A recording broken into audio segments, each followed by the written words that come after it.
हर वर्ष वैशाख महीने की पूर्णिमा तिथि पर भगवान बुद्ध का जन्मोत्सव का पर्व बड़े ही उत्साह के साथ मनाया जाता है।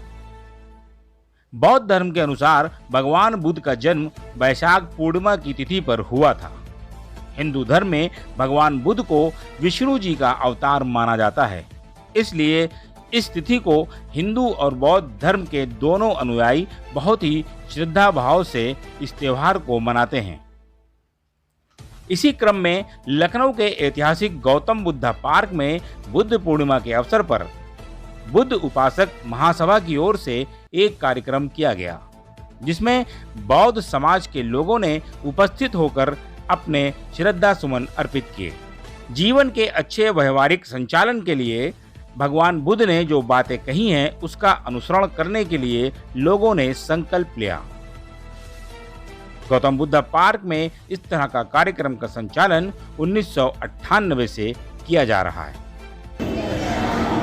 तत्यंपि धम्मं शरणं गच्छामि।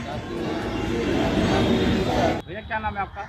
मेरा नाम गौतम जयंत है और यहाँ इस संस्था का क्या है? ये मैं बौद्ध उपासक महासभा का मैं अध्यक्ष हूँ। आज यहाँ पे किस तरह का प्रोग्राम किया गया? यहाँ पे भगवान बुद्ध की जो पूर्णिमा है, जिसको बुद्ध पूर्णिमा बुद्ध जयंती कहते हैं, उसके अवसर पे सारे यहाँ पे बौद्ध लोग उपस्थित होते हैं। भगवान बुद्ध को अपने श्रद्धा सुमन अर्पित करते हैं और जीवन के अच्छे से संचालन के लिए, व्यवहारिक जीवन के संचालन के लिए जो भगवान बुद्ध ने बातें कही हैं, उनका लोग अनुसरण करने के लिए यहाँ पे संकल्प लेते हैं। ये 1998 से हम लोग यहाँ पे इस तरह का प्रोग्राम कर रहे हैं। जब यहाँ पे उत्तर प्रदेश शासन में मुख्य सचिव श्री योगेंद्र नारायण साहब हुआ करते थे, तब से हम लोगों ने इस कार्यक्रम की शुरुआत की है और यहाँ लखनऊ के आसपास से ज़िलों से जो भगवान बुद्ध के श्रद्धालु हैं, उनके जो अनुयायी हैं, वो लोग यहाँ पे इकट्ठे होते हैं।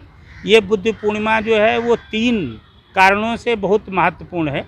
सिद्धार्थ के रूप में जन्म हुआ था लुम्बिनी में आज ही के दिन 2580-85 साल से पहले के लगभग।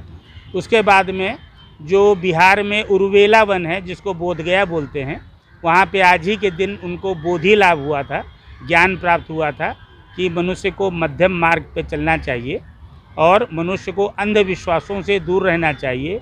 अंधविश्वासों से समाज जो है वो विकास नहीं कर पाता है।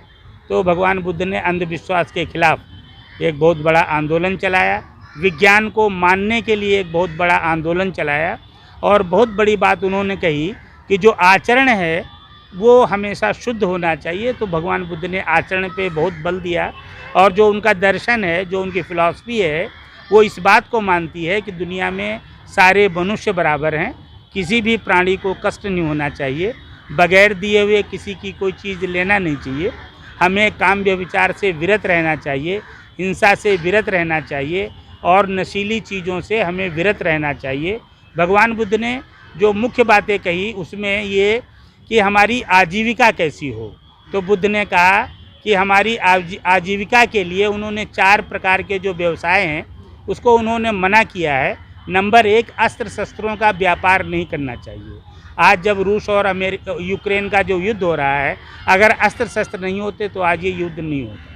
दूसरा, उन्होंने कहा कि मांस का व्यापार नहीं होना चाहिए। मांस के व्यापार होने की वजह से दुनिया में ऐसे तमाम पशु पक्षी और प्राणी हैं जो हमारे जीवन को बैलेंस करते हैं, संतुलित करते हैं, वो नहीं रहे तो हमारा जीवन असंतुलित होकर रह गया है। तीसरा, उन्होंने कहा कि मादक द्रव्यों का व्यापार नहीं होना चाहिए, नशे का व्यापार नहीं होना चाहिए, शराब है, गांजा है, भांग है, इन सब का व्यापार नहीं होना चाहिए। बुद्ध ने इसको भी मना किया। और चौथा, उन्होंने कहा कि मनुष्य की मतलब जो है मनुष्यों का व्यापार नहीं होना चाहिए। ये नहीं कि यहाँ से आदमी खरीदा, वहाँ से औरत खरीदी और बेच दिए। तो ये 4 प्रकार के व्यापार जो है बुद्ध ने मना किए। जो लोग इन चारों प्रकार के व्यापार में लिप्त नहीं हैं, उनको बुद्ध ने कहा यही सम्यक आजीविका है और यही उनके परिवार का, उनके समाज का, उनके देश का सुख का आधार है। एक सवाल आपसे ये है, आज के दिन खीर क्यों वितरण की जाती है? सिद्धार्थ को जब बोधि लाभ हुआ था तो सुजाता नाम की एक महिला थी जो बोध गया के आसपास ही रहती थी। उनके कोई बच्चे नहीं हो रहे थे, तो उनको ये विश्वास था कि अगर कोई देवता मिलेगा हमें पुत्र लाभ के बाद, तो उसको हम जो है बड़े प्रेम से बनाई हुई, जिसमें ड्राई फ्रूट्स होंगे, दूध होगा, खीर में बहुत सारी चीज़ें पड़ती हैं, उसको हम भेंट करेंगे। तो जब उसको पुत्र लाभ हो गया तो संयोगवश उस रास्ते से निकली, तो सिद्धार्थ वहाँ पे तपस्या कर रहे थे, तो उसने सोचा कि ये देवता हैं, इनको ये खीर देनी चाहिए। तो सुजाता ने उनको खीर भेंट की, और सिद्धार्थ उन दिनों उन स्थिति में थे कि वो तपस्या में लगे हुए थे, भोजन से विरत थे, वो भोजन नहीं कर रहे थे। जब उनके हाथ में खीर का कटोरा आया तो उनको लगा इसमें कोई खाने की चीज़ है, इसमें लाई, तो उन्होंने जब उसको खाया तब उनको लगा कि जो भोजन जो है मनुष्य के लिए बहुत इम्पोर्टेंट है, ना ही मनुष्य के लिए बल्कि सारे प्राणियों के लिए भोजन जो है पहली आवश्यकता है, इसलिए भोजन का अधिकार सबको होना चाहिए। तो इसलिए तमाम सारे देशों ने अपने यहाँ राइट टू फूड, भोजन का अधिकार अपने संविधान में शामिल किया, हमारे भारतीय संविधान में ये। तो ये एक घटना है जिसके उपलक्ष्य में हम लोगों को खीर वितरण करते हैं। जी।